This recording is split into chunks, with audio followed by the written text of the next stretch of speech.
Ladies and gentlemen, welcome back once again to Indaba Africa. This is Chris coming to you from Central Pennsylvania. My special guest today on Saturday is retired Major General Johan Jooste, who's to the side here on the screen. You can see him already. I brought him on. I'll have him come in just a moment. But Major General Jooste is a retired South African military officer. He joined the South African Defense Force, served as an infantry officer, later was part of the transition to the South African National Defense Force, and eventually retired as a Major General after his service. Later, he went into the private sector, working for BAE and traveling the world, experiencing quite a few things, and that should be interesting. And after that, worked for the South African Park Service for a number of years, and now works for the Peace Park Foundation, a non-governmental organization. So, ladies and gentlemen, welcome aboard Dumela Botswana, Otsehilijang. Sawubona, South Africa, Goeiedag. And let me welcome in my guests today. We're going to talk about wildlife conservation and conservation in general across Africa. And who better to talk about it than somebody that knows the bush, that knows Africa, and has been devoting his entire life to service with others. So, Major General Jooste, goeiedag, hoe gaan dit? Hi, Chris. Good to see you a distance away, but here we are. Goeiedag. All right, excellent. Well, of course, you know, I always mess up my G's and Afrikaans, and my subscribers give me a hard time about it. Even when I get it right, I think they just have a crack and have a go at me, but that's quite all right. I do my best. As long as we communicate, I've said to you earlier when we had contact, we will conduct this in the most spoken language on the planet, bad English. Exactly. As South Africans, we speak a harsh English, some of us, and it's a second language, but a universal language. So good to go, able and willing. No, I think we're good set. You know, it's funny because when it comes to accents in English, people talk about what's the most beautiful accents that people, when they speak English, have. And the most interesting accents for me actually surprise some people, because I think the best accent that I've ever heard, of course, is the Irish lilt. When you hear the Irish speak, I just love the way that they speak. It's really beautiful. But then after that, which surprised a lot of people, I love Afrikaans, first language, South Africans, when they speak English. I love the sound of it. It's really awesome. So, but a lot of people are surprised. They're like, what? You think Afrikaners sound good when they speak English? Yeah, I think it sounds amazing. No, we'll make it work. All right, so let's continue with our bad English between the two of us. We'll sort it out here. So you're from are you from the Northern Cape originally, or have I got that wrong? Yes, indeed. I'm from the northwestern part of our country, the desert part. I always say that is what is right about me. It's not bad about me. But yes, a remote, a harsh country, and no doubt, living in the rural area there, growing up there, when I left school, there were a lot of things I didn't know. When I got to university, there were a lot of things I didn't know. But funny enough, I could catch up a lot of what I didn't know. And I found, with due respect, that many people couldn't catch up with the realities and the wisdom and the closeness to nature of what I've learned all my childhood. So that was a question I wanted to ask you. So did you grow up on a cattle post or a farm of some sort? I grew up in a mining community. My dad worked on the diamond mines. Remember, our minerals, the good Lord has placed them out inland, not on the waterways, on the oceans. Towards that way, a lot of minerals, and to this day, there are viable mines there. A little mining community way out of the main line. So when you were growing up as a kid, did you work as a teenager or as a youth or something like that? I lived for part of my youth on a farm, and so I learned the value of hard work and the respect for work, and so that was kind of a big part of my maturation. Did you have a similar sort of experience? Not really, Chris. Remember, we had to go to boarding school when you go to secondary school. So getting home, holidays was really getting home and reconsolidating. And I came from a workers' class family, to which family was important. So you would be around the house, and my late dad would never hire anybody to do the garden, for instance, and a lot of other around the house tasks.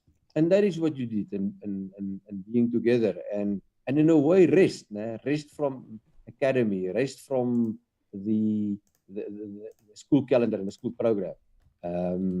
So even though I come from a working class family, I never worked holidays. It was those few weeks were spent at home.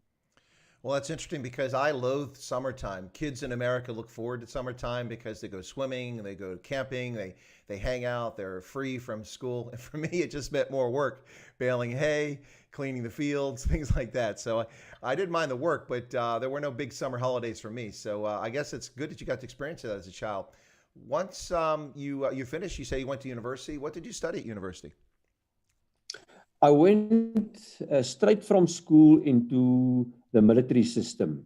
At that time, it was, like they say, seamless. You could apply for the military, be drafted into the military, and then if you were selected, go permanent force and go study at our military academy, the faculty at the University of Stellenbosch. And that is the way I took. So straight into officers training or basic training, then officers training.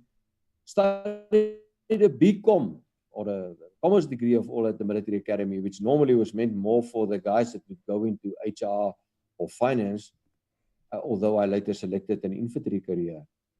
And yes, it was a huge benefit. It was a huge experience. It was, in a little way, life-changing for a youngster, being exposed on that level, and then on into the defense force, the permanent force. So one of the things that is often misunderstood by people, and I've never been an infantryman, but of course I've been trained in infantry tactics and done exercise and such as an infantryman, but not as a vocationist especially. But one of the things people often assume is that infantrymen are, you take your not so bright people and put them there, and it's quite the contrary. In fact, the infantrymen are quite intelligent, quite bright. It takes a lot of skill to be able to be successful, to be an infantryman. Would you agree with my assessment? I would, of course, agree. I was privileged over the next 15 or 20 years to command light infantry, motorized infantry, mechanized infantry, and in combat groupings, parachute infantry. And I'm a qualified paratrooper myself. And one had the privilege to train thousands of people, to command in operational conditions. I'm a war veteran. And an infantry career just brings you to realities. It's about people. Yes, you have technology, you have equipment, you have doctrine, but it starts on a parade ground. It goes onto a route march. It ends up in planning cycles. And ultimately, it ends up where you are there with your men, as scared as any one of them. And that's an experience that is unique. That is something people today pay for 1,000 rands to go whitewater rafting or pushing the envelope. One had the privilege to live a life of pushing the envelope. And one made a lot of mistakes, but one was always mindful of setting the example. So yes, to me as a person, it meant a lot to be allowed to be an infantry officer. And people ask the highlights. There's only one highlight. When you know, and you know it, when your appointment is validated in the hearts of your men. That's the only real reward when you serve in the military. I think elsewhere as well. So that was unique. And to this day, it inspires me. I'd have to agree with you, and it's one of those things that a lot of people don't truly appreciate when they see that that a lot of military veterans are usually in high demand by corporations in the corporate world, and that's because military folks bring discipline, honor, responsibility, teamwork. These are all things you have to have. You can't survive in uniform in peacetime or in conflict if you don't have that. And I think a lot of people really miss the point about the military. It's a team, and you have to have a team. And that team has to function together. If you can't work as a team, then you're going to fail. I concur. Not because I was ex-military. My 35 years in the Defence Force, it was an amazing race. One was privileged. And also what it did to me as a person going the first quarter of a century, old South Africa, our infamous, or whatever, Bush War, and then the last decade in the middle of transformation, right in the middle of it, forging a new defense force that had to be different, but had to be applicable, had to be relevant, had to be legitimate. What I learned there made lasting impressions on me. And contrary to people thinking that the military are set in their ways and you wouldn't accept anything else and it's right or wrong, we learned there how to forge the new teams that you spoke about, how to have a defense force that is accepted by this country, that can meet the new challenges of peacekeeping operations primarily, and homeland defense. It was with great satisfaction that one was allowed to serve in the Army for 35 years. No, and I don't want to spend too much time talking about the transition, but just briefly, I think it's important for people to understand the challenge that the SADF and then the SANDF faced. It's often overlooked, and so I just thought I'd mention, and if you'd like to comment it, please do. But people often don't realize now, we're not commenting on the South African National Defense Force today or yesterday, but back in 1994 when this transition took place. And the point is that the new force had to combine 7 different forces.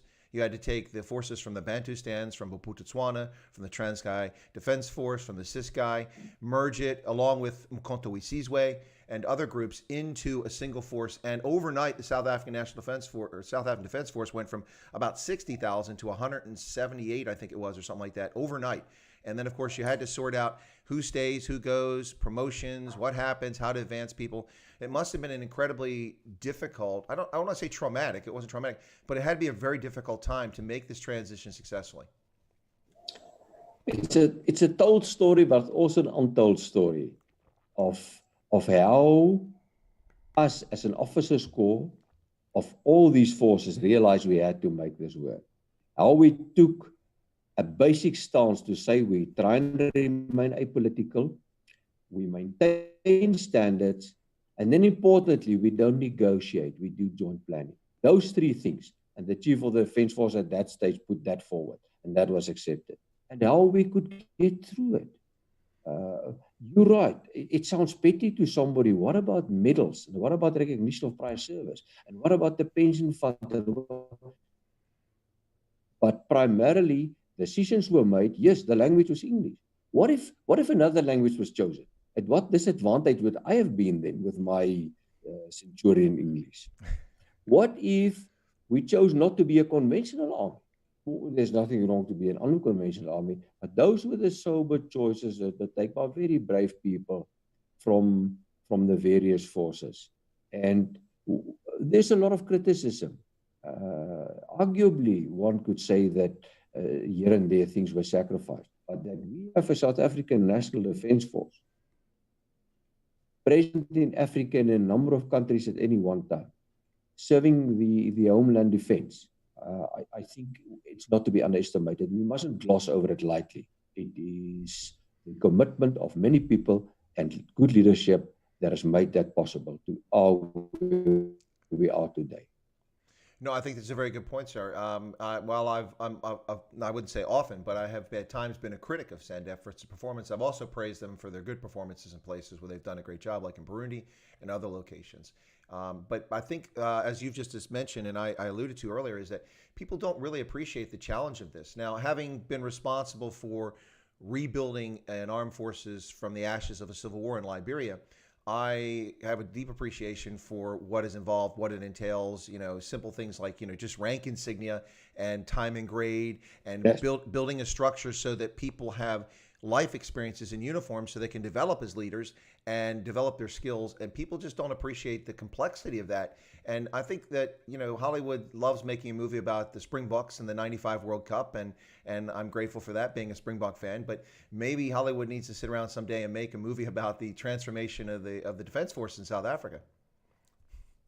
Chris, at the risk of being anecdotal, I was a colonel then in those days. I commanded the leadership training unit of the South African Army.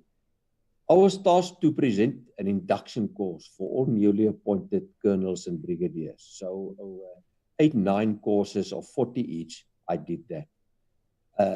On one of those courses was the later Chief of the Army, General Romano, whose deputy I became. On one of those courses was the minister's wife, who later also became a 2-star general. What we lived through there, getting to know each other, is a story on its own that I'll not go into now.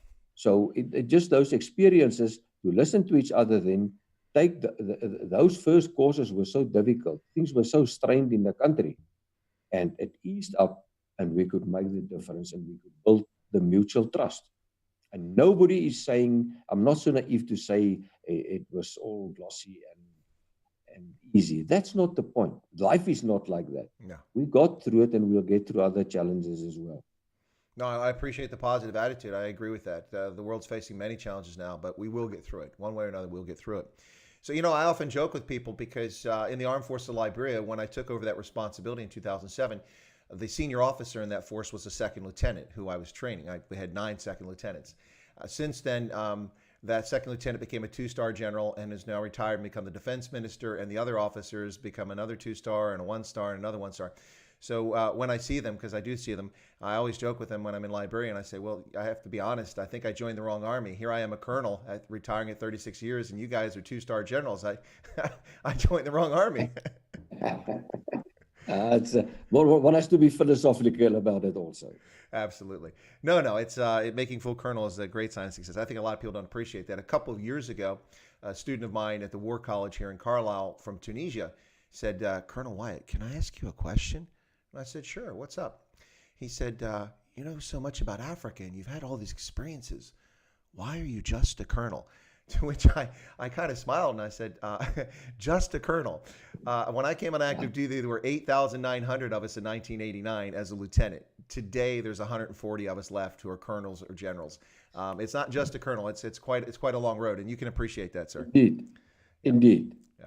But the time does come that eventually we have to take our boots off and hang up our fatigues in the closet and our dress parade uniform and move on to something else. So eventually you did, retired after 35 years as a major general, and you moved on to the private sector. What was that like, the transition? Because someone asked me that last night. I did a after midnight, Happy Birthday America thing. I came on and did a stream, and people said, what was your transition like? For me, it's only been about 8 months.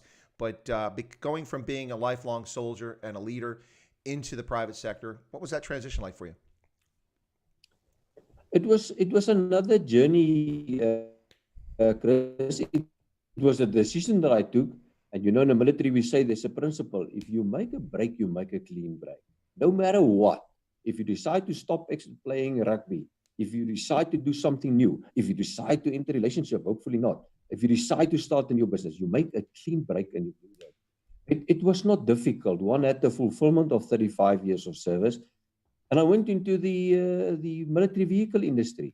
And the best part of 7 years, I worked for an American company. And I could relate the world over, from Canada, US, Brazil, right through Europe, Sweden, Poland, through into Singapore, Taiwan, to military leadership, and understand the requirements, analyze that, and convey that coupled to new technologies to the company that I work for in South Africa. One had to reinvent oneself. There must be no doubt about it. Let's not be naive. If you don't take your pips off your pajamas, you won't be successful. You will later, because you're older and grayer, be respected, and maybe the odd mention of the general in the boardroom. That's not the point. Take your pips off your pajamas, get your BlackBerry or whatever, and your laptop, and start working. And there's a terrible experience. The first day after being a general, you get into the back of your car and the thing doesn't move. And you've got to do a presentation somewhere, so you look around, who will do this PowerPoint? My friend, you do it yourself. And it was a nice experience. I thoroughly enjoyed it. And it was another part of my journey. And I was again allowed to make a difference in a multinational company. Initially, our head office was in Houston, later in DC. So I traveled there often, and we had representation in 29 countries. So wherever one went, one could really get access to the top brains in industry, but then the armed forces.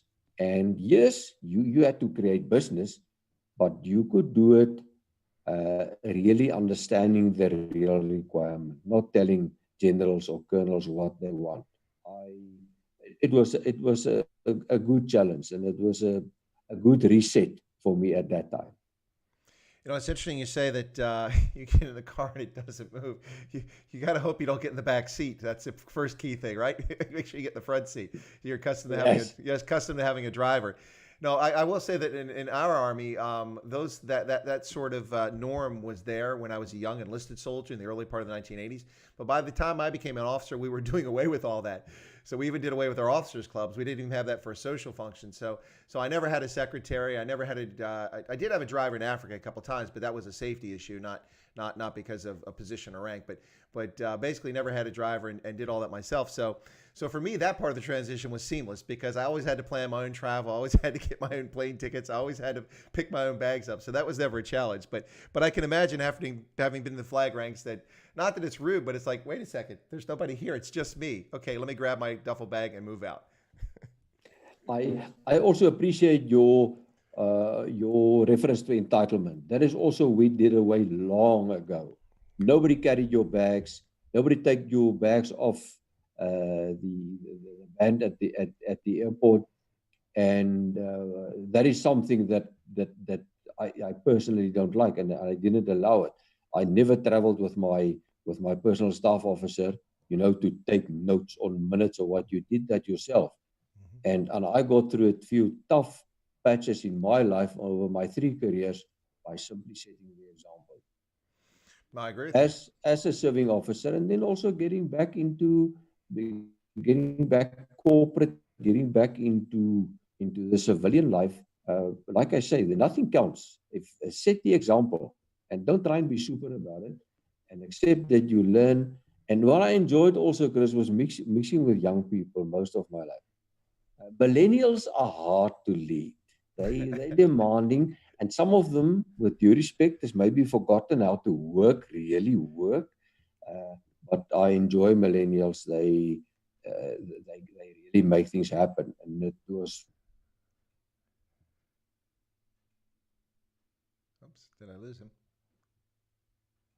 I think I might have lost the general. Yep, it looks like he may have frozen up. His Wi-Fi is not the most reliable so far, so I'll give him a moment to try to come back. Oh, there he is. No, that's already behind. So hopefully he'll come back here in just a moment. Sorry about that, ladies and gentlemen. It's a Wi-Fi issue on that end, and let me get him. It says he's fine, but I don't see him there. So yeah. Anyway, all right. So yeah, interesting. I do not see him. Anyway, okay, so I've stopped this video. Sorry about that, ladies and gentlemen. Hopefully the general will call back in just a moment. My apologies for that. It's a network connection problem there. Here he comes. He's coming back now. Excellent. So let me get him back in the meeting. There he is. There you are. Looks like we had a Wi-Fi. Looks like we had a Wi-Fi problem there. Yes, it is my side. Sorry. No, it's quite all right. So we were talking about millennials, and I was about to say, waiting for you to finish, that in some respects, not to be disrespectful or dismissive of millennials, but it's kind of like herding cats. They have a mind of their own, and they have their own plan. I always say to them, be accommodative. I'm not part of the gray backwash. I'm part of the gray tsunami. I have a lot to offer, and I accept what you can offer. Together, we'll make a hell of a team. Let's do it. There you go.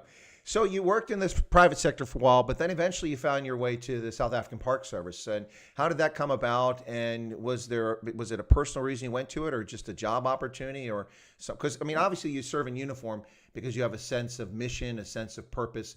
And I'm going to guess that working in the parks, you probably have to have that too. But I don't know because I never worked for the parks.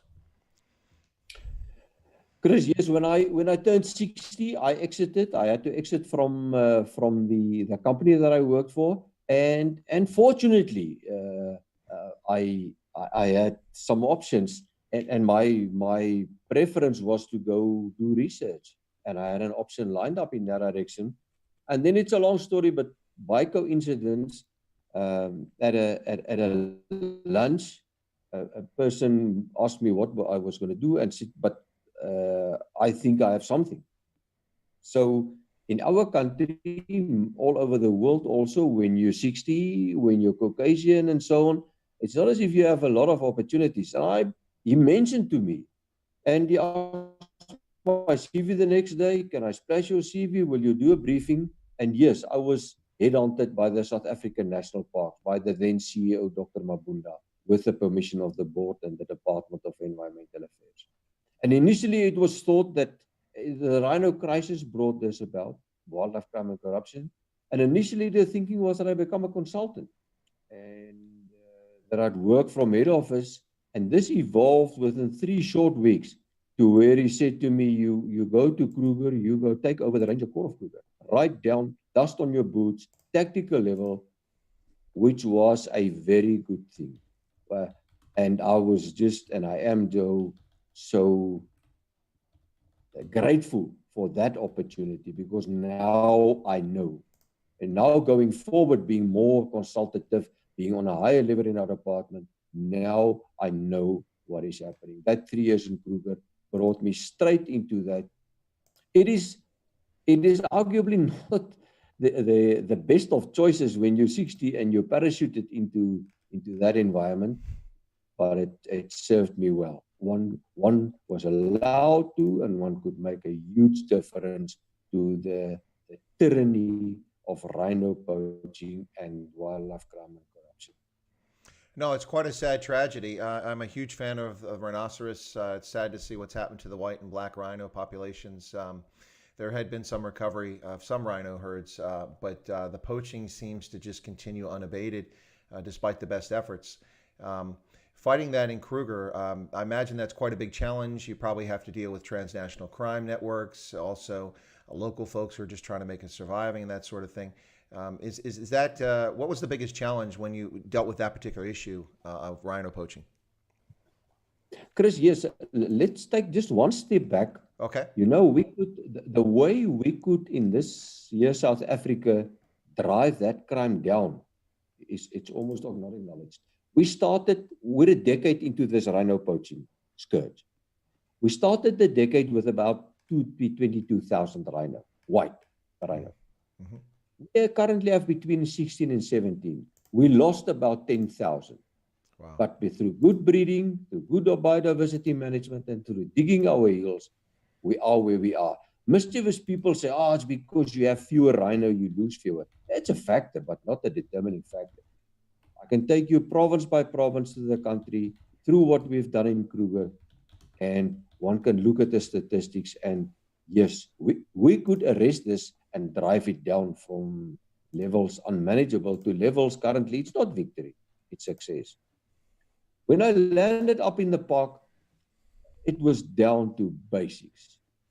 If it was only down to basics, it would have been easy. My only brief was paramilitarize the Rangers and consolidate them. And I soon realized that it was fall out in 12 huge projects. They were first the state of the Rangers. Even before I retrained them, and forgive the I message, and even before we re-equipped them, and even before we did all the interventions, one had to look at the basics of uniform, the basic equipment. So right down there. Now, while doing that, there's this media. While doing that, there's the politicians. This was a huge embarrassment for South Africa. While you're doing that, it's Mozambique. It's your other neighbors. It's technology. It's industry.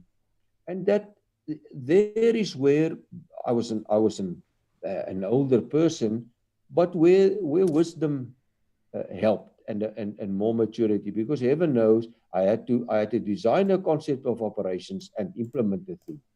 And I just started by basically saying, think big, start small, act now. Think big, start small, act now. You had to act. They were killing 3 rhino a day in Kruger. Wow. There were up to a dozen incursions at a time. At that time, the Mozambique border was very hostile. You've got to start small. You have to implement things, and you've got to think big, because the strategic solutions lie with demand reduction or management and community ownership. And that is behavioral change that takes time. Just one example, if I may also, at that time, this country was livid. The broad nation and the public said shoot to kill. And they wanted the general to do that. And they set hot pursuit operations into Mozambique. They wanted. And they said, let's fence them out. Let's build a Berlin Wall. None of those 3 was ever any option with us. I can assure you. But we started working in Mozambique under extremely different conditions. In 2013, 75 to 80% of poaching occurred from Mozambique. By end of 2015, we had it down to under 40%, just over 30%. It can be done. with all the various parties in that country, despite all the imperfections, despite politics and other challenges, it can be done. So to answer your point, I started with people, rangers. Technology makes things possible, only people make it happen. So there you were going right almost to your company commander, platoon commander days, because we had to reconsolidate the Rangers, build the morale, get pride, get them mission ready as a paramilitary force. And let me also emphasize, paramilitary. Mm-hmm. Military operates in sections and platoons and companies, battalions. We never did that. Yes, paramilitary because of the threat you faced. I always use the example, if you go to Europe now, the police look a lot different than a decade ago. Similarly, one had to make sure that you give your Rangers the best chance of being successful and protecting them. So it started with people and Rangers who, and I'm being dramatic now, had to look at this retired general and he's telling them we're going military and you take them along, and before that, the command and control was not there, the discipline was not up to standard, the equipment, the logistics. And again, what pulled one through was example. Be right there and be absolutely transparent. Whether you talk to the politicians, the media, your own people or industry, be absolutely transparent. No, I'd have to say that I agree with you. When it comes to leadership, your credibility is your actions and your deeds and how you deal with people. So I'm often reminded of Lieutenant Colonel Paul Leto von Voorbeck, who was the head of the Schutztruppe in Tanganyika in German East Africa, and how for 4 years he eluded the entire Commonwealth forces, including Jan Christian Smuts, and they never surrendered. And he was beloved by his African troops, the Askari, and by the Germans who were in his force, not because he was a great military mind, although he was a pretty good guerrilla leader. He certainly understood the role. But he was beloved because he set the personal example. When his troops went without, he went without. When it was time to move out, he was up and moving. When it was time to sacrifice something, he sacrificed, and he led by example. And I think that's kind of what you're getting at there, is you have to be present to be a leader, and you have to set the right example. Otherwise, people really don't know what to follow. And you protect them, Chris. Yeah. You protect them from political influence. There was severe political influence, always well meant, and we must maybe get to that. People say there's not political will in South Africa. There is indeed. You must protect them from the media. You must protect them from the neighbors. You must protect them from social media. That's your work. That you do yourself with your core team. You never allow that to rub off on your subordinates. Not at that time, when we were converting our Ranger Corps into anti-poaching units and importing new methods, new methodologies, new doctrine, new technology. It was a serious 3 years of building arguably the best anti-poaching unit on the continent. Well, that's saying something, because you've had a long history of anti-poaching operations taking place in Kenya, and you've also had the Botswana Defense Force now that has decades of experience using the military for anti-poaching. So saying something you had the best unit in Kruger is quite impressive. But I'm imagining that you really had to approach this from a holistic perspective, as you've kind of alluded to. First off, you've got to look at your Rangers. You've got to make sure they're fit. You've got to make sure that they're mentally, physically fit for the task at hand and understand what it is. You've got to make them feel like they're part of a team. You've got to organize them. And then from there, once you build that team and improve that team, you've got to take care of their personal safety. You've got to train them appropriately so they know how to deal with situations, equip them properly, communications so that they're not at risk. And all of that comes together. And then eventually I imagine that intelligence also plays a role here. You need some intelligence to help out your Rangers to be in the right place at the right time. It has to be an all-encompassing challenge, I would imagine, to pull this off. Absolutely. And you had to do it concurrently. You had to be disciplined to believe in what you're implementing without now being inflexible. You couldn't hesitate.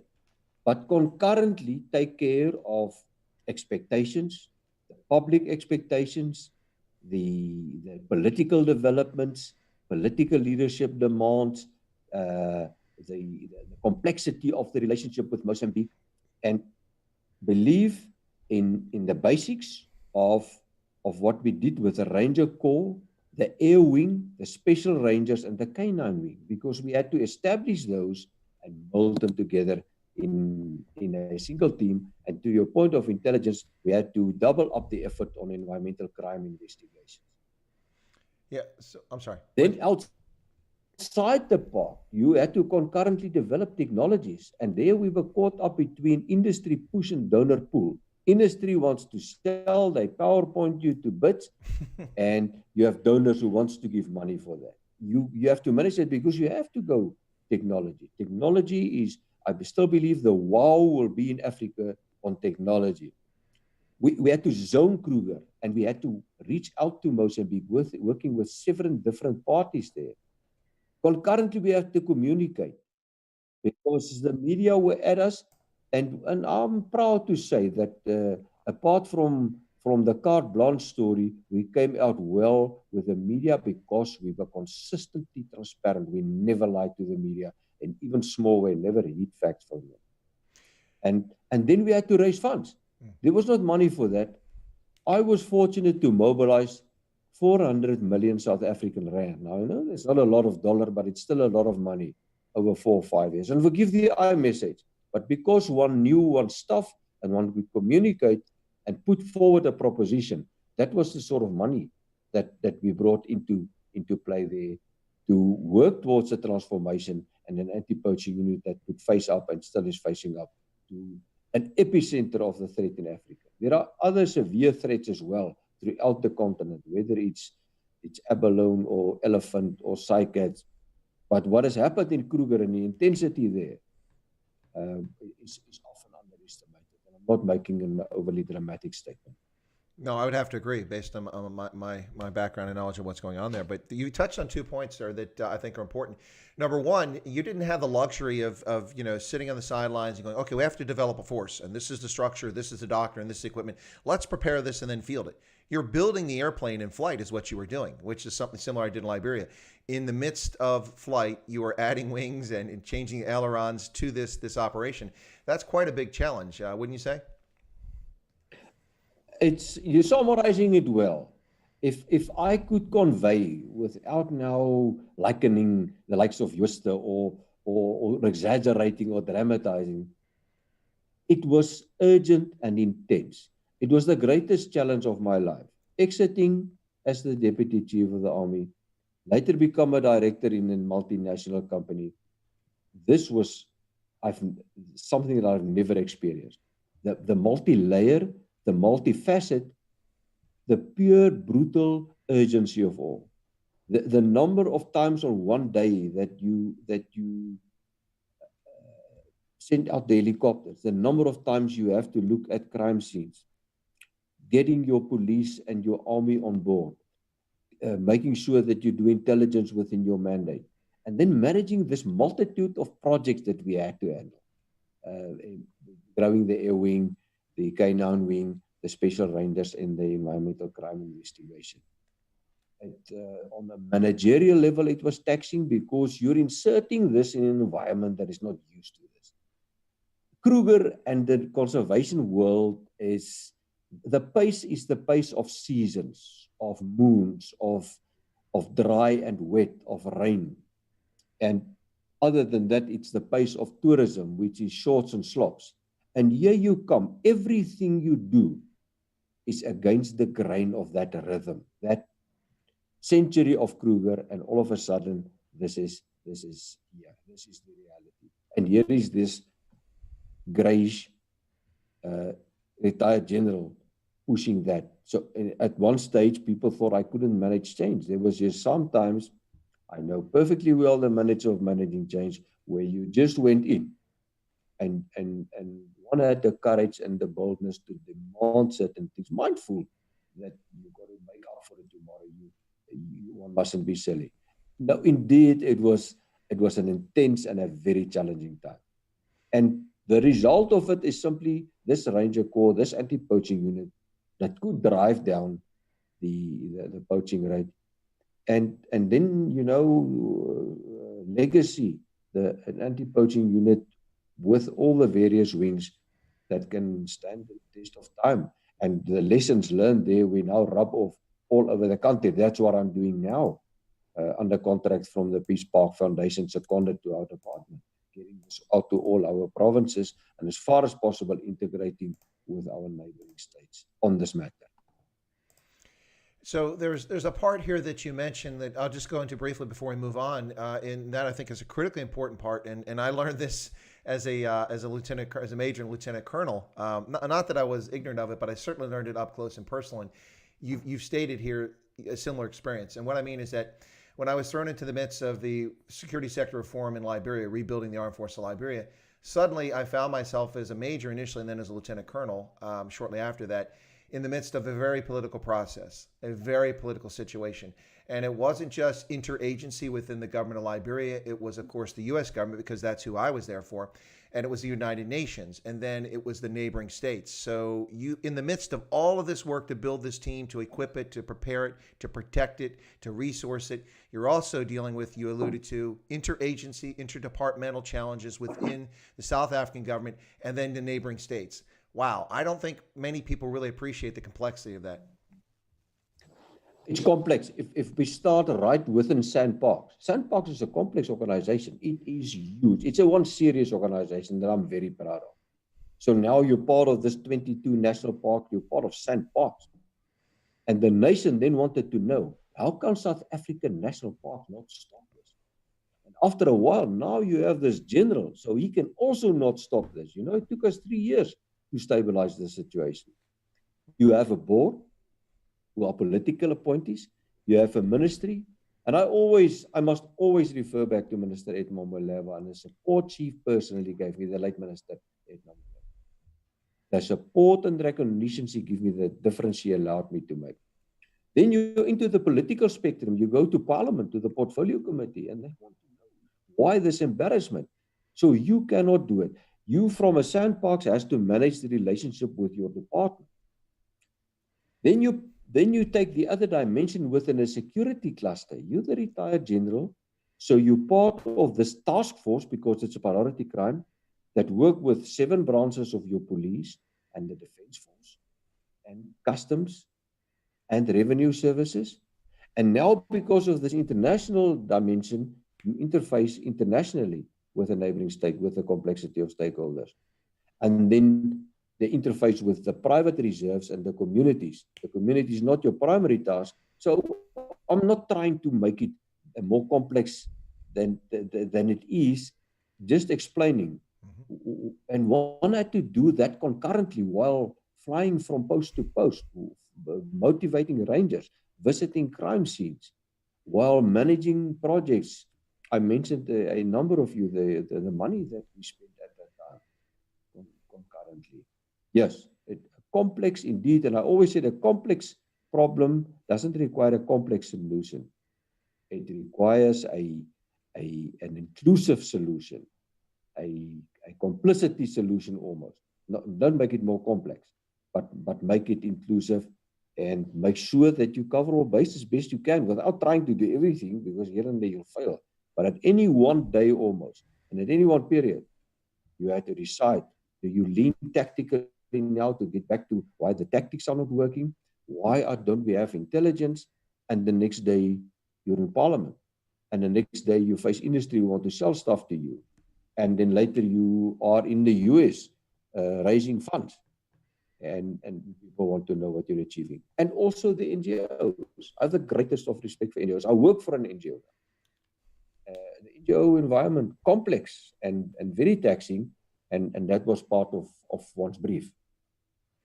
So speaking of NGOs, the NGO that you're working for, the Peace Park Foundation, has a focus, if I'm not mistaken, on conservation. And that's really what we're talking about here in many respects, is conservation. I always like to identify myself, having been a farmer and kind of an amateur forester, because I took care of the woods that we had in our property, and I had envisioned a life in forestry, but I decided to serve in uniform. But I've always envisioned or described myself as a conservationist. I tell people that you don't take a tinkle in your backyard. You have to preserve your natural environment, use it, revitalize it, and be responsible. Because you have environmentalists who are very radical and say that, we can't use any of the resources of the earth. We have to leave things alone, leave it untouched. And then you have others who just want to pillage and take every resource, saying it was put here for our use. And to me, a conservationist is somebody that says you can use the resources we find around us, but you have to be responsible. And it seems like the Peace Park Foundation, unless I'm misspeaking, please correct me, is focused on conservation, and that's one of its big goals here. You and I talked before we went on air about some of the challenges, like timber being pilfered, abalone off the coast of South Africa, and also obviously rhino and elephant poaching for their horns. So if I kind of hit it on the mark, is that what the Peace Park Foundation is really about? Is about conservation? Absolutely, and the transfrontier concept has meant so much to Africa. It has built bridges that otherwise would not have been built, given political differences, instability, and so on. I think that peace parks have been wise and prudent, always getting government permission. Peace Park Foundation will not move into a country unless it has full approval, and sometimes it takes long. They have a strong fundraising arm. They have trend-setting projects in Africa across boundaries, and I think they balance well. On the one hand, you've got to look at the conservation pure. On the other hand, you've got to look at the communities and the broader society. And yes, remember, there are human rights groups also in this mix. I just think that Peace Parks manages this well. They're successful in mobilizing resources because they're credible. Look at the results. Go through Africa and look at the projects that are there. It's a wonderful legacy of the late Dr. Rupert, today Johan Rupert, and then the CEO, managing this so well. It has grown out of proportion almost. With due respect to the other NGOs, African Parks equally, WWF, Endangered Wildlife Trust, and the other few hundred NGOs that must find their place in this wide setting of mobilizing resources and managing effective projects. But Peace Park specifically, not because they pay my salary, because I've been involved with them 6 years. And in the dark days back in Kruger, 2030, they reached out and they said, we've got to get involved in this rhino scourge, in this crisis. And together we planned that. And we ended up managing projects together, doing fundraising together. And it has brought us, a big part of where we are today has brought us exactly to that cooperation and this close cooperation. Other NGOs as well, I must add. You mentioned, of course, the rhino. We've talked a lot about the rhino issue here, but obviously that extends to elephants as well for their horns. But that's just one aspect of it here too. I mean, we're also talking about habitat preservation. We're also talking about reintroduction of species, perhaps in an area where they've been reduced or eliminated. And then in the context of Botswana and South Africa, one of the things I learned when I was served there is that the Botswana Defense Force not only does anti-poaching operations in the Okavango Delta, in the northeast around Kasane National Park, because there's poachers prevalent both places, but they also have to do operations along the southern border with South Africa. And people are like, well, what's that about? Well, there is a colored community that lives on both sides of the border, and they're related, the folks in Botswana and the folks in South Africa. And some of the folks from that community are involved in catching live animals in Botswana from the Trans-Kalahari National Park, but also anywhere along the border there, and then transshipping them out through South Africa to Asia for parks and for personal use for people in Asia. So that's yet another aspect. So habitat conservation, protecting the actual wildlife itself, and then also conservation of the natural environment. All of that plays a big role in this. That's essentially what it's all about, yes? Africa holds the last caches of fauna and flora on the planet, specifically then fauna, the last caches of big mammals. There are none other. You know the globe as well as I do. It's heritage. It is natural heritage, and it's also the economic engine of Africa and of our country. If you take away tourism, if you take tourism out of the equation, after then long when the gold will be done and the diamonds and the platinum, it is the economic engine. So if the appeal of heritage is not strong enough, I think the economic engine should be additional to convince one to commit to this. The neighboring states, and specifically the Botswana model, is a totally different model. There, almost to an extent, the army is the primary executor. Mm-hmm. In our country, it has evolved to a point where we have an enforcement chief directorate within in our Department of Environment. And we have a strong ranger corps with the national parks and also provincial parks as the main actors. It's partly because of the intensity and it's happening on our beat, and partly because of all the other obligations for the army and the police. And then frankly, anti-poaching operations has become specialized. The language of the bush is tracking. Yeah. If you cannot track, you're illiterate. I've seen crack soldiers, I've seen special forces, police task force, the best, not succeeding in the bush. If you cannot track, what will you do there, specifically in a big park? You will be all kitted up and geared up and motivated and trained, and then bushcraft, and that's what goes with it. Now, we've also trained our rangers in methods and techniques, but ultimately it comes down to live and thrive in the bush and to be able to track the language of the bush. Well, when it comes to tracking and bush tradecraft, I think you'd be hard pressed to find anyone better than the San, the Bushman. In fact, in Namibia, in Botswana, and also in South Africa in the past, Bushman trackers have been key parts of military operations. Do they play a role in conservation as well? Now, being anecdotal, I was the San Battalion commander in the Western Caprivi in Namibia in the middle 80s. So I know them very well. They've been translocated to South Africa. They are very good trackers, the best. It's just not as easy as picking up a few San people and placing them in a park. What about the culture and the families? And it's more complex than that, but we are having very successful experiment in our Karoo National Park, which is a rhino park. They've been deployed for a few years now with great success. And I am indirectly involved in a project in a city in the central part of South Africa, Kimberley, from where an ex-colonel, retired Colonel Skumbi, and his wife is trying to resettle them and continuously train them in batches of 10, 20, and 30. Because I think they have a role to play. They have a huge role to play. Just not do migrant labor. Just not go pick them up there and quickly come do this. Because if I settle them in an area, I'm going to make sure that there's longevity in terms of their persona, their family, and then the task they must do. Indeed, as trackers, the best in the world.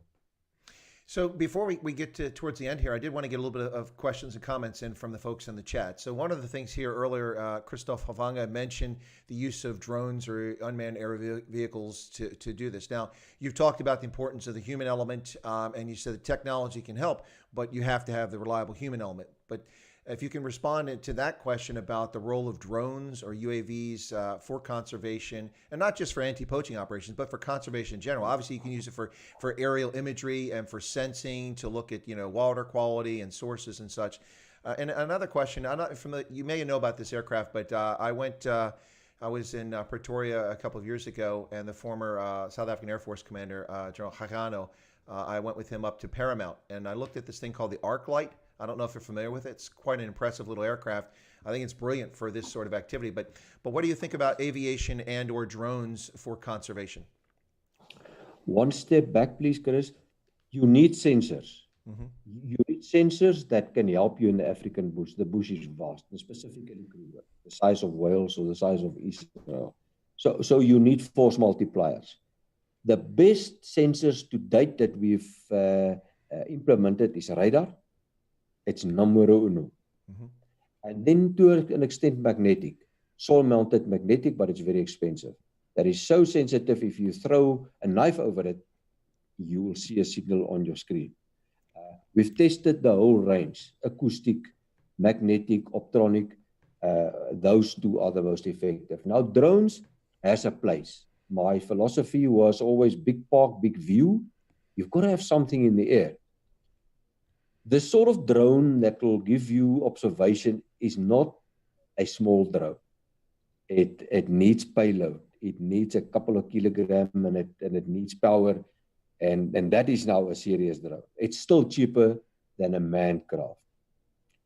A drone is more appropriate to manage your asset, to know where your rhino are, to monitor your rhino. And I firmly believe that soon we'll be able to do censuses with drones if you have the right sensors and filters. By the way, and I believe I believe satellites in 3-4 years will be affordable enough to do this. We'll change Africa with satellite. So drones were very overestimated at one time. I spoke about drone fever.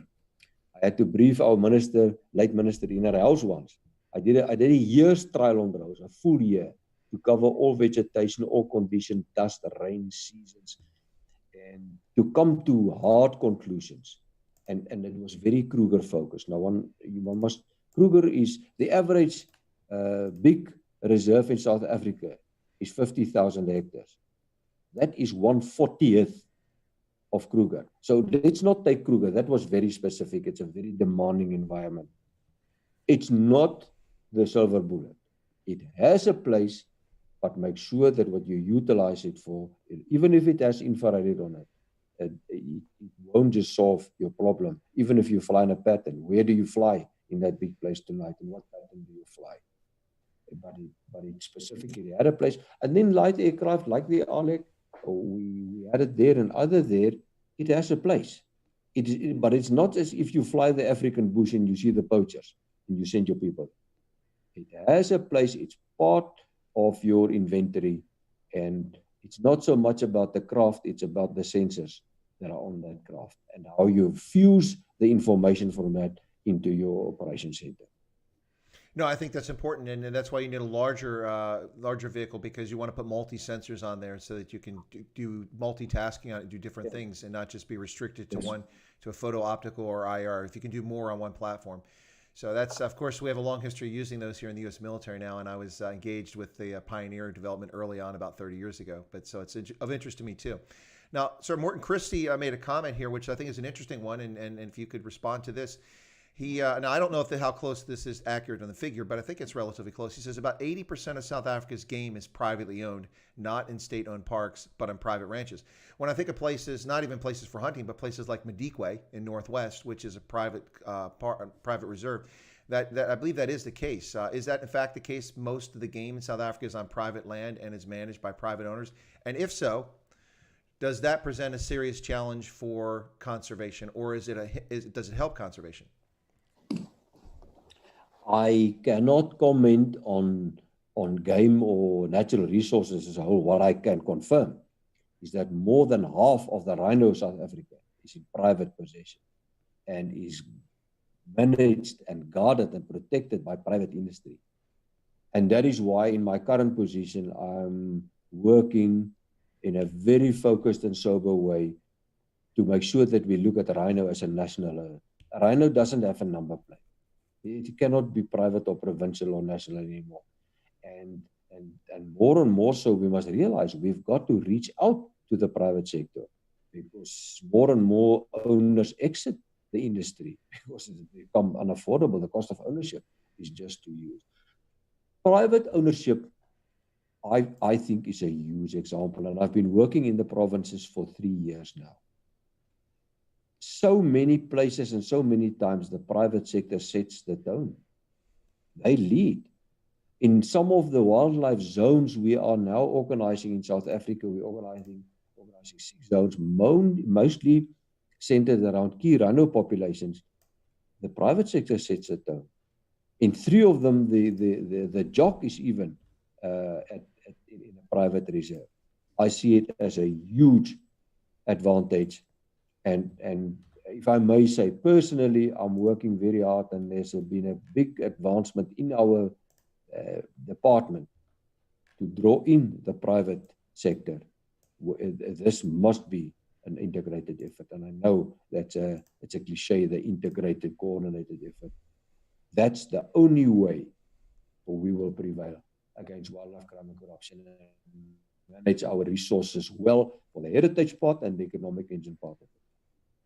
Sir, your time is valuable. You've been very generous with your time so far, so I thank you for that. But a couple of very good questions just came in at the top of the hour. We're at 1 hour. Can you go a little bit longer, or do you have something else you need to attend to now?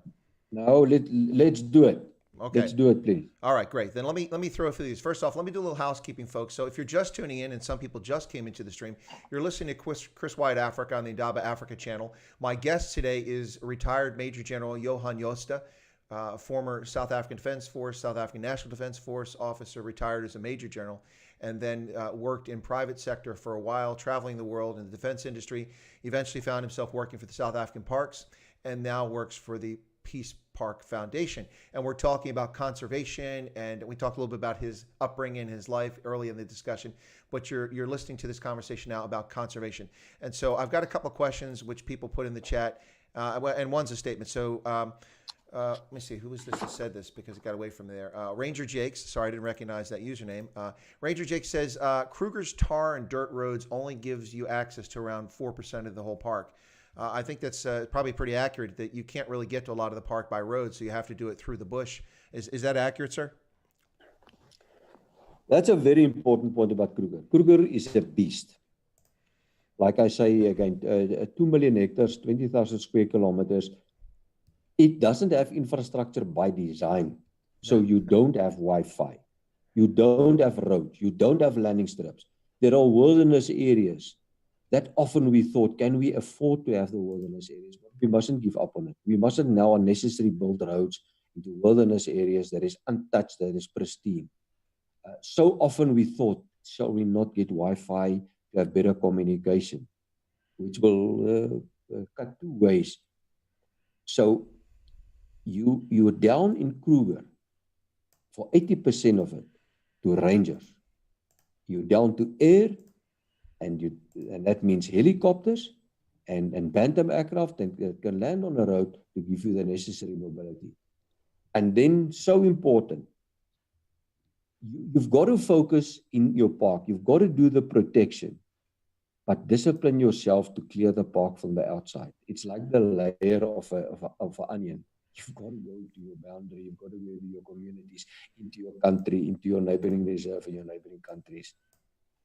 But that exact point that is made there, that is why often people in industry don't understand. What is your problem? Let's put up a few sensors. The roundabout boundary of Kruger is 1,000 kilometers. So you climb over the fence. So we all know a fence won't keep you out. There are places where you make the fence intelligent. And then you've got to react. Now, how do you get there with this sort of road infrastructure? I never thought we would allow ultra-light vehicles to travel off-road, but we had to do that. The Polaris vehicle. Here and there, you had to give a little. But let's not get ahead of ourselves and now just build the infrastructure every time you look at the environmental impact and balance it out. Very valid point. That is what makes Kruger unique. Well, let me, this is actually a nice compliment that came on. It was paid to you by Gus. He says that Mr. Jooste still has his head screwed on correctly. Thank you for your contributions. That's a very kind comment. Blues Pixie says, Chris, I did ecology and conservation at the University of Cape Town. My complaint is we've messed up most habitats. Animals are spread across the country now in cages called reserves. Huge chunks of each species diversity is decimated. I think there's a legitimate point there, is that when we have habitat loss and you have smaller and smaller habitat areas, there's a really important part to conservation. You have to make sure there's biodiversity, in which you may have to relocate some animals from one park to another so that you can get diversity in the DNA and you don't get inbreeding, that sort of thing. Is that a huge challenge because of humans are everywhere? It's a huge challenge. Indeed, I have to concur. And it's so good to stay on my farm, which is so big. I've introduced so-and-so. Now the department manages it well. But you end up, I won't say a cage, but a ranch that is just too small to do justice.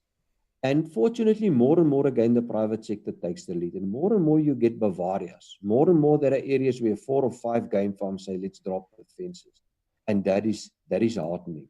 But to constantly balance your income stream, do you have too many tourists? Do you want to be sexy and have interaction with so many animals, which is not really conservation with due respect? It's a balancing act of note. And that is why I mentioned in Kruger also. Where in the world do you find wilderness areas where for tens and tens of kilometers there's nothing? You cannot understand that even a human exists. Reserve that, and when you have a game ranch, when you have a game farm, when you have a private reserve, municipal or provincial reserve, strive towards good management and good biological management. Otherwise, in the long run, it will just catch up with you, and you'll have your genetic and DNA problems, and that what goes with it. You know, it's interesting. One of my favorite creatures is the elephant. And elephants, of course, are a matriarchal society, very intelligent creatures with long memories and really smart family units and groups. But I remember that because of the conflict in Angola for so long, what was happening there with seeing landmines being in place, you had UNITA operating in the southeast of the country.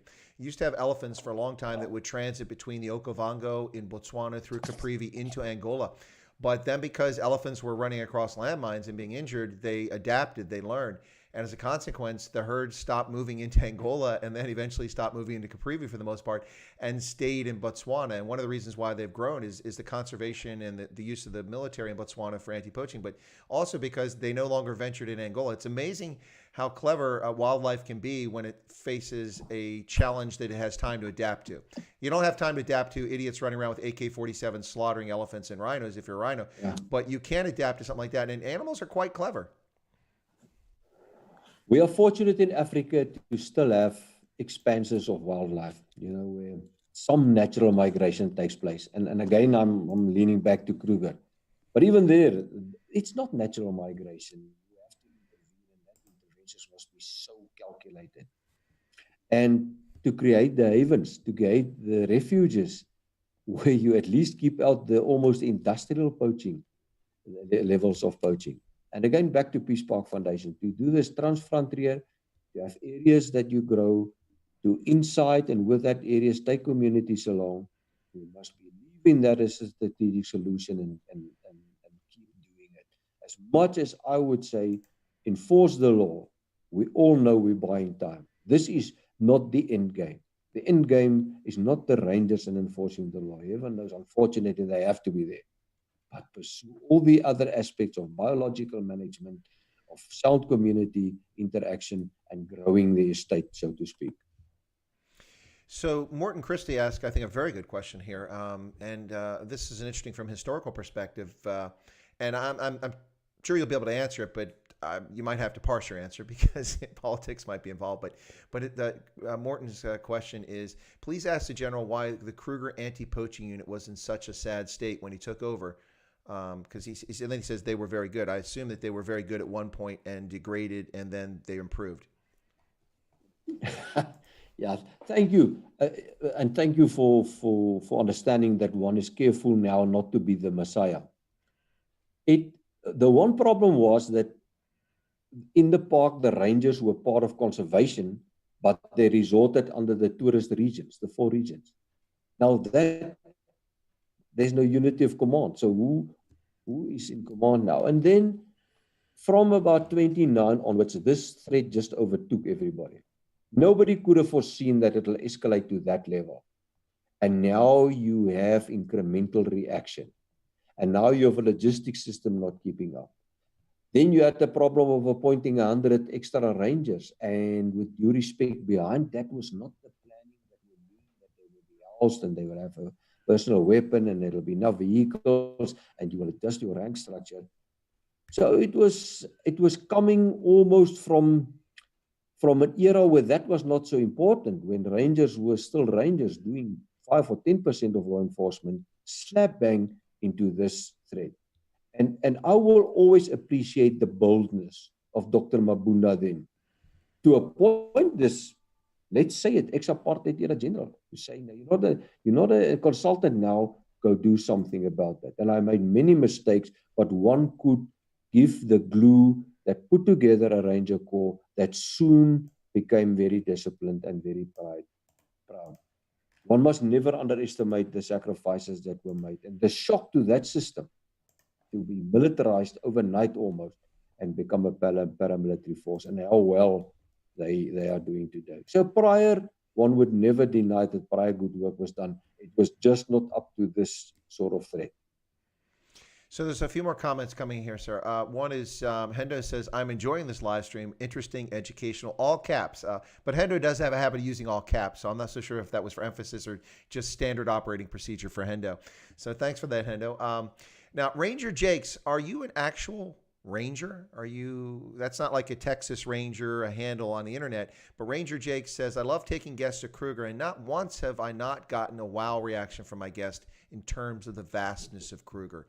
I think it's important. People understand just how big it is. And I think you've mentioned that several times, just what a massive size we're talking about. It's such a huge challenge.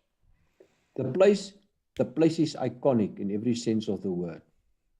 And the fact that at one stage it was sort of under siege, the fact that it's living through its worst crisis in its century of existence, that is why we're here. That should keep us motivated, and that's the support we need. And it's a mega task that requires mega resources and serious management attention. And I can honestly say that attention was given by our leadership. Talk about top management buy-in, Chris. We have top management buy-in. And even in our country, the national strategy that I was an integrate part of, I always jokingly say, we wrote it under the bush somewhere in Kruger. We started there. It's not that there's not political will. It's a country with stretched resources and here and there capacity that has not been developed. And that we can maybe fault. But it's not as if there's not the will to do this and the will to protect our Kruger and our wildlife. It's well understood. And then also a small thing. One was never under pressure not to take harsh steps. Or, more importantly, to cook the books, the figures. Those figures, I also often say to some of my friends, the numbers you get is real. I was part of it for 7 years. Just as an aside also, one must be careful when times are dark, friends are few, and easily people get despondent and say you cannot do it anyhow and it's only corruption. Yes, there is corruption. Of course it's corruption. But it's not as if one were not allowed to make the difference and push on. Now, a few more things in the comments, but before I get to those, I'm going to do the comments first, and then I want to, shift to a slightly different topic. So the Strandloper02 said last year he was I saw elephant herds of 1,000 plus in the Caprivi. Wow. I've seen big elephant herds, but I've never seen 1,000. And I've actually flown over the Okavango with the Botswana Defense Force in a Huey helicopter for 3.5 hours, which is amazing. I was actually glad when we landed because I didn't know I could fly for 3.5 hours on a fuel load like that. So I was getting a little concerned about how many pounds of fuel we had left on that aircraft when we finally landed. But I've never seen 1,000. That's amazing. 1,000 elephants, something else. And then Gareth is saying that I'm in the UK and this is starting to make me homesick. Well, along those lines, listen to the General talk about the things that he's been involved in, and I've always been a conservationist. Now I want to get involved. I want to play a role. I want to lead the effort. I'm feeling left out. But what I want to shift to, sir, very quickly is that the Peace Park Foundation is founded by South Africans, but it works around the continent, and it is supported by a number of big donors, including Agence Française de Développement, that's the French development agency. Anglo-American is a supporter, the Botswana Department of Wildlife and National Parks. From the U.S., the Bureau of International Narcotics and Law Enforcement Affairs, who provide INCL funding. I've worked with them a lot. Cartier, the list goes on and on. What a large number of, and then of course the German Deutsche Gesellschaft für internationale Zusammenarbeit, GIZ. It's quite an impressive list of those who contribute to the organization. Does this help out the Peace Parks Foundation in its mission, being able to rely on so many donors? In a big way. Chris. For the last 3, 4, 5 years, I joined them on one of the fundraising campaigns, Europe and the US. What you didn't list was the People's Postcode Lottery. Mm-hmm. In the Netherlands and in the UK, millions of South African rand coming from there. They, by the way, bought 2 of our mobile radars. That is about 10 million ZAR. The late Dr. Rupert said, allegedly, and he's quoted and it's written up in books, that without money, conservation becomes conversation. And that's unfortunately true. The resources required to secure this last cache of natural assets for the world, for the enjoyment of the world, at the pleasure of the world, but also as a duty, as a citizen of the world, it is along the lines of huge amounts of monies that are required. And the peace parks are credible. the projects that they do up for scrutiny. I manage a number of projects with them, some of them with US grants, and they produce, and that is why they get more money. And it remains important. Unfortunately, there's always a little problem of money. And in the conservation world, it's very applicable. And in our country, you can easily say South Africa, comparatively on Africa, you're rather rich. Why don't you pay for this? No country in the world, I think, will be able to take from its fiscus the amounts of money required for the Rhino campaign and for wildlife crime in our country. I can speak for our country now, and probably elsewhere as well. The world as a rhino, because South Africa has seen to it that the world as a rhino. So it's our rhino, and I unashamedly go around the world to mobilize resources for this cause. Yeah, and I would have to say the sad tragedy of this is that Africa has lost one of its rhino species because it wasn't protected well enough, and that's really sad. We won't get them back. Yeah. Yeah. So there's Gus said that I had a lodge 50 meters from the Snyman fence for 5 years. Best game watching over the Crocodile River from your stoop. And in fact, Ranger Jake says, yes, Chris, I've been guiding since 2006, but I grew up around Kruger. So in fact, Ranger Jakes is a ranger. So that's good to discover. Great stuff. Okay. Well, sir, listen, it's been fascinating having you on here. I don't want to cut you off, but I'm sure you have other things to get to. We actually just reached a peak in viewers. This always happens with my streams. We go along, and then as we get ready to close out, people suddenly start coming in. So I don't know what the secret there is. I'm going to have to pull them into the stream sooner. But what I would like to do is just get your thoughts. You've had a long life of service. You've contributed immensely to your nation and also to conservation. It's had to have been a thrilling ride thus far, and you're not even close to letting up. You're deeply involved in this. So some thoughts about your life, your career challenges, and maybe just some advice for people, because you have a very positive outlook on things, and great leaders and their positivity can be infectious. And we really need infectious, not COVID-19 infectious, but we need infectious optimism is what we need around the world right now. So some thoughts about that. Chris,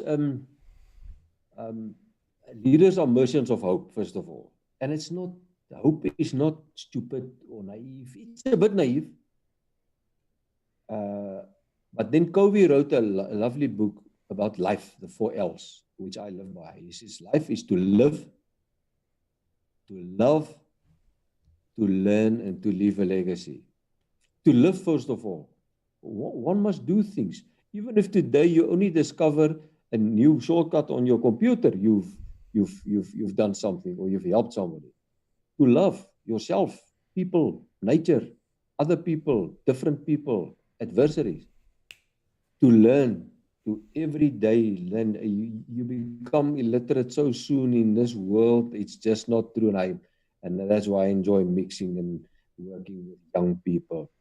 And then to leave a legacy when you're my age, when you're going for the 7 decades, one must be serious about that and not try and outlive yourself or have monuments done or so. You will know. Like I said earlier, when your appointment is ratified in a leader in the House of your subordinates, you will know whether you made a difference or whether it was artificial or ticking the box.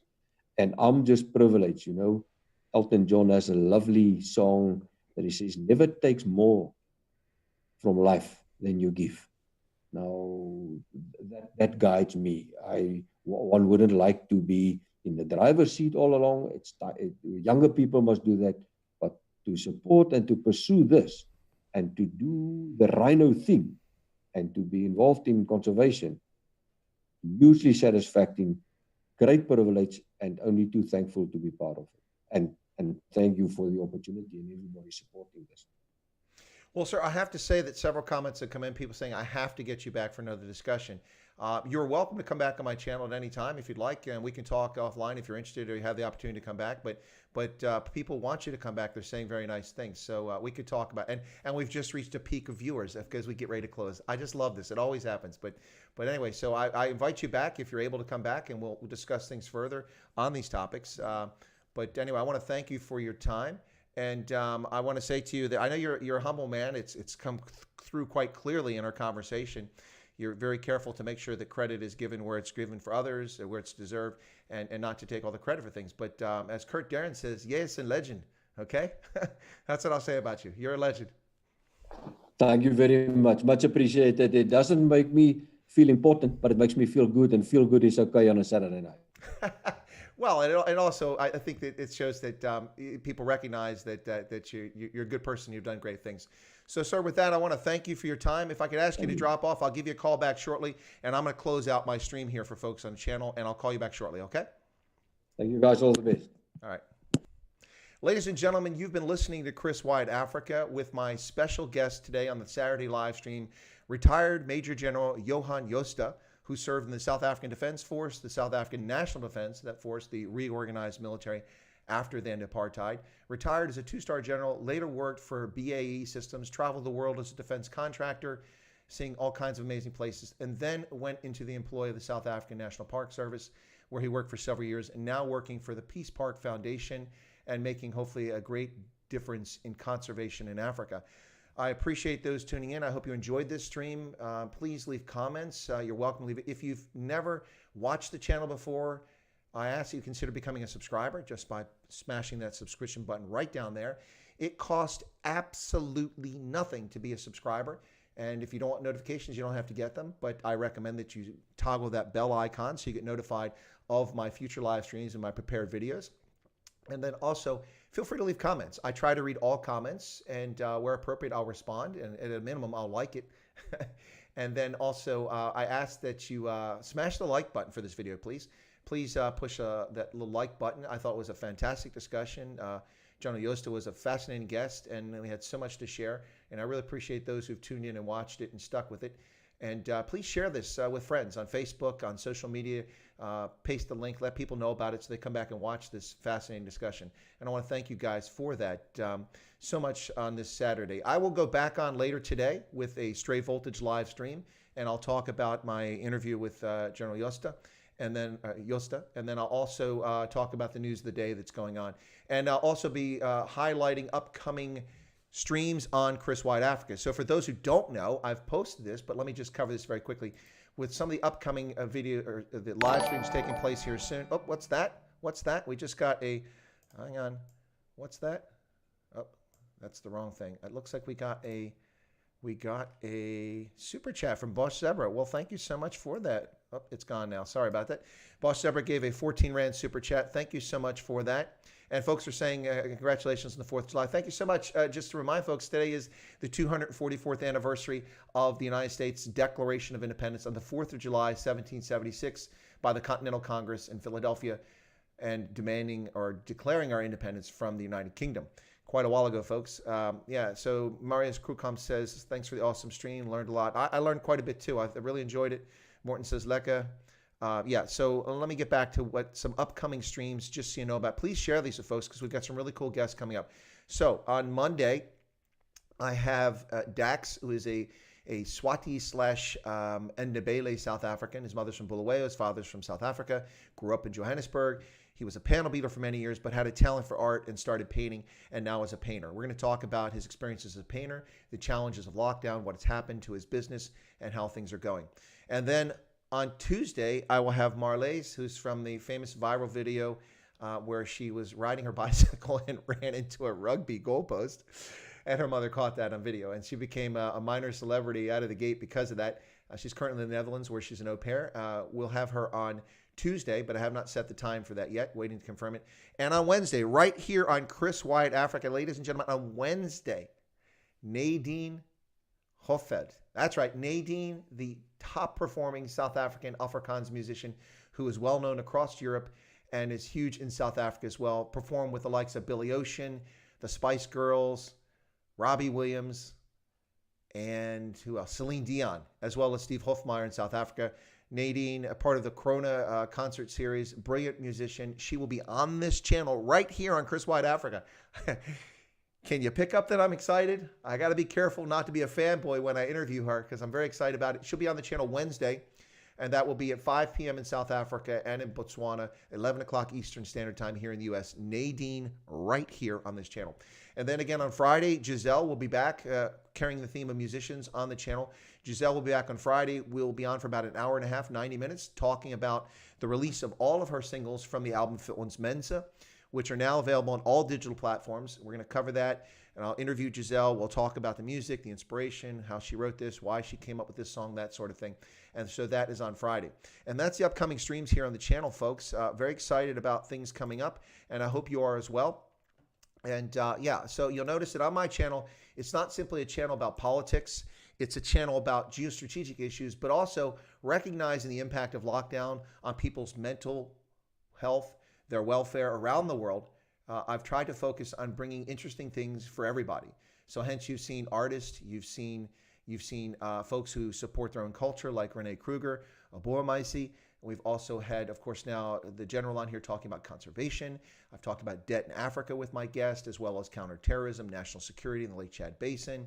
The list goes on and on. Trade with Africa with Toyin Osemere was on my channel. And so I'm trying to keep a diverse channel with lots of things. If you have topics or you have a guest that you would like to see on Chris Wide Africa, I ask that you share it with me. You can post it in the comments, or you can go to the About tab on the channel. And under the About tab, the instructions are there.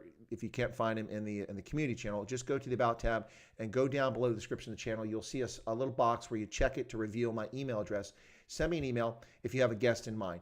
General Jooste was a guest today because one of my contacts on LinkedIn suggested that I bring him on to the channel, and I thought that was a great idea. I was already connected to him for some time on LinkedIn, and so I sent a message, and he was happy to come on. And I think he was a brilliant guest. I'm really glad he was able to come on today, and we got a lot done there.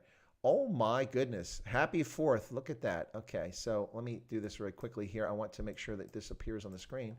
So, all right, I'm going to zoom over there a little bit there, make myself a little bit smaller, bring the Mahalisburg back. Speaking of conservation, let me conserve some of my screen space by reducing my size because I'm quite large there at the moment. Anyway, so those are some of the upcoming things I'm trying. And look at that. Tom has donated $20 through a super chat. Oh my goodness. Thank you so much, Tom. That has to be one of the largest super chats we've had on the channel so far. Thank you. I know it is. It's one of the top 3 chats so far. Thank you so much for that, Tom. Really appreciate it. Happy 4th to you, my fellow veteran and service member. Appreciate your service to our great nation. Thank you so much. Anyway, so if you've got recommendations for who to bring on the channel, please do so. I have brought guests on the channel because people have asked for it. Big Daddy Liberty, you asked for it, you got it. I brought him on the channel. It took a while, but we got him on. Unate Kwaze, you guys suggested her. We brought her on the channel. And I've now brought the general on, and there's a few other folks that people suggested I'm trying to get on here. So please get them on. And again, yeah, Heinrich says, yes, mental health, this lockdown is having an extreme effect on the mental health of some of the ANC members. All right, so Christoph says, I have exciting guests that I'll recommend email. Well, thank you so much for that. Acid says, Big Daddy Liberty again. Yes, I would like to get Big Daddy Liberty on again, but I'm also going to try to start cycling through some of my other guests that have been on here, and I've yet to get Jeremy Nell on as my formal guest. He did call in one night on my Stray Voltage, and it was a fascinating discussion, but I want to bring him on as a formal guest, and so I'm still working that. But anyway, folks, thank you so much for tuning in to Ndaba Africa, and thank you for being subscribers and or members of the channel. I'm very grateful for that, and I hope you appreciate it. I'm going to head out of here and take a look around in the brutal heat that is the 4th of July, as is the norm in this time of the year, this part of the world, and celebrate a little bit of the 4th of July, America's Independence Day, and kind of stick it to the insurrectionists who seek to destroy this wonderful country. So, folks, thank you so much for that. Tom, thank you for that super chat. Really appreciate it. It's very kind of you. Happy 4th to you. I hope you're having a good barbecue there in Tennessee. Folks around the world, those in South Africa, thank you all so much for your time, for your patience, and for your patronage to Chris Wide Africa. Once again, I will do a Stray Voltage live stream later this afternoon, which will be evening time in South Africa, the usual time. And I look forward to chatting with folks, and we'll see how it goes when that comes up. We'll talk about events around the world today. So, ladies and gentlemen, God bless. Thank you so much. My profound thanks to Major General Johan Jooste for being part of the program today. He was an exceptional guest, and I really appreciate the insights he shared and his views on leadership and his experiences from the things he's done. So, ladies and gentlemen, this has been a Ndaba Africa production once again, and I'm Chris from Central Pennsylvania. God bless. Be safe. Christoph says, how's your Portuguese? Non-existent. Obrigado. Obrigado. That's about all I can say, Christoph. So if your guest only speaks Portuguese, we might have a problem. Anyway, so until later, I'll catch you guys later on.